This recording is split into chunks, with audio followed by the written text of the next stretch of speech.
Partai Demokrasi Indonesia Perjuangan belum juga memunculkan satu sikap resmi terkait dengan apakah mereka akan ada bersama-sama di bahtera pemerintahan Prabowo atau sebaliknya di luar pemerintahan dan kemudian hadir dengan posisi sebagai oposisi, ya, oposan, ya.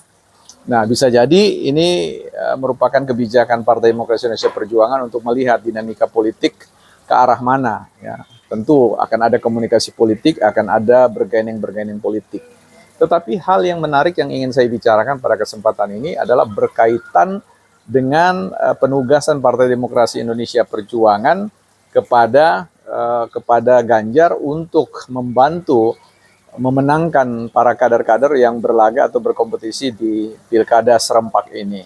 Yang menjadi sebuah hal yang patut dipertanyakan, mampukah, sanggupkah Ganjar yang tentu kita tahu semua adalah pihak yang kalah dengan perolehan yang sangat minimalis 16%, mampu meleverage atau mendongkrak, ya, kapasitas dari para kader-kader itu.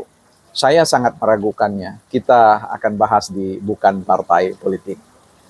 Baik teman-teman, sebelum kita akan bahas tentang itu, kita akan lihat sebuah buku, ya. Buku yang saya beli ketika saya berada di Hong Kong waktu itu, ya, 23 atau 23 Things They Don't Tell You About the Capitalism, ya. Jadi 23 hal yang mereka tidak katakan kepada kamu tentang kapitalisme, ya. Tentu teman-teman, hari ini saya tidak akan membahas tentang kapitalisme, tapi saya ingin mengambil spirit dari judul ini yang ditulis oleh seorang Profesor Ha-Joon Chang, ya. Apa yang tidak pernah dikatakan, ini menjadi inspirasi bagi saya untuk mengatakan ada banyak hal yang tidak dikatakan kepada kita tentang apa yang disebut dengan politik, ya, tentang apa yang disebut dengan koalisi, tentang apa yang disebut dengan koalisi atau oposisi, ya. Nah, ini yang akan kemudian nanti seiring waktu kita akan sharing bersama, diskusi bersama tentang hal-hal yang tidak dikatakan kepada kita semua, kepada publik, tentang bagaimana perilaku politik itu, ya, yang oleh Bu Mega disebut ada perbedaan antara politikus dan politisi. Kalau politikus itu ya hobinya menggarong, hobinya menggerogoti, tetapi kalau politisi itu adalah mereka-mereka yang punya karakter. Nah, harapannya, ya, ketika kita bicara tentang dunia politik, sejatinya politik itu baik, ya, sejatinya politik itu adalah sistem yang kita pilih dalam kesepakatan sosial kita untuk dipakai bagaimana mengelola sebuah negara, mengelola sebuah kekayaan, ya. Persoalannya adalah ketika kita ikut menghadiri atau ikut terlibat di dalam proses diskursus politik, seringkali kita disuguhkan dengan berbagai macam kebijakan-kebijakan yang disuarakan oleh partai-partai masing-masing untuk kemudian dikonsumsi oleh publik. Tapi saya sangat yakin bahwa ada hal-hal yang tidak pernah dikatakan kepada kita. Biasa jurnalis mengatakan itu adalah berita ring 1, ya. Artinya informasi-informasi di ruang publik itu selalu merupakan informasi-informasi yang bukan kelas 2 atau kelas 3, tetapi betul-betul informasi yang banyak sekali direduksi, sehingga bagian-bagian yang disampaikan kepada kita adalah bagian-bagian yang katakanlah tidak strategis dalam memahami bagaimana bergaining politik itu hadir di antara para politisi-politisi atau partai-partai. Tapi oke lah, kita tidak bicara tentang persoalan itu. Kita mau bicara tentang sesuatu yang menurut saya cukup menarik perhatian adalah ketika Partai Demokrasi Indonesia Perjuangan menugaskan Ganjar, Pak Ganjar atau abang kita Ganjar untuk membantu para kader-kader yang akan berlaga atau berkompetisi di Pilkada 2024 serentak. Yang menjadi sebuah tanda tanya besar bagi saya secara pribadi sebagai orang yang berkecimpung di dunia politik dan kebijakan, ya, menjadi menarik untuk menganalisis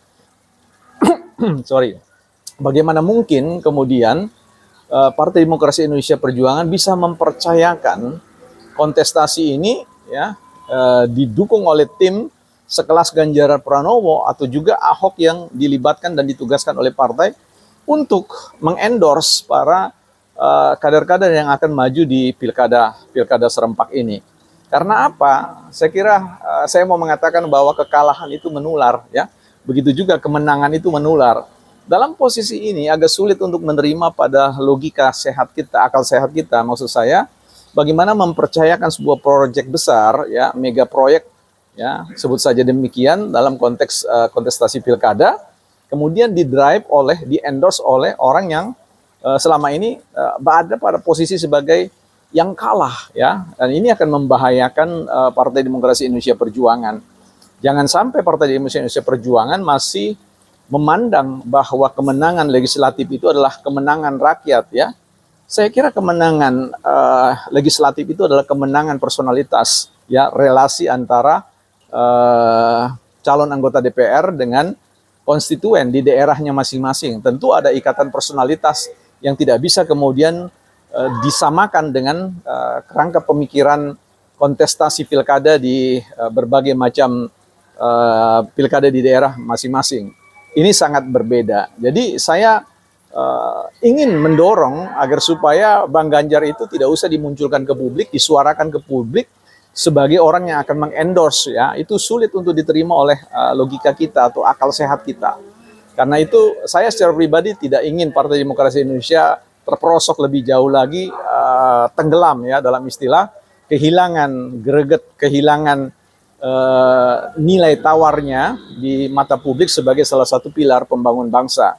Tetapi di ujung cerita kita ini atau diskusi kita ini, saya ingin memberikan catatan kritis kepada Partai Demokrasi Indonesia Perjuangan untuk mengubah gaya komunikasi publiknya di ruang publik. Bahkan sorry to say untuk mengatakan bahwa sebaiknya melakukan reimaging, ya, bagaimana memberikan penggambaran ulang tentang spirit dari mungkin logo banteng sudah tidak dengan mata yang marah atau kemudian hembusan napas, tetapi mungkin memunculkan logo yang banteng yang tersenyum, ya, banteng yang ramah, banteng yang jenaka dan sebagainya, sehingga itu akan mengubah lanskap atau berpikir publik terkait dengan Partai Demokrasi Indonesia Perjuangan, ya. Karena saya yakin ke depan partai-partai yang sejuk, partai-partai yang gaya komunikasinya penuh hospitality atau keramah tamahan, itulah yang mudah untuk diterima oleh publik. Nah, bincang-bincang soal Ganjar, sekali lagi mungkin Partai Demokrasi Indonesia Perjuangan tidak usah memblow up, ya, isu terkait dengan bagaimana endorse Ganjar, karena Ganjar, Ahok adalah figur-figur kader-kader yang saya kira tidak punya power lagi untuk mendorong publik untuk memilih Partai Demokrasi Indonesia Perjuangan di kandidasi atau pertarungan di pilkada secara serempak di Indonesia, bukan partai politik.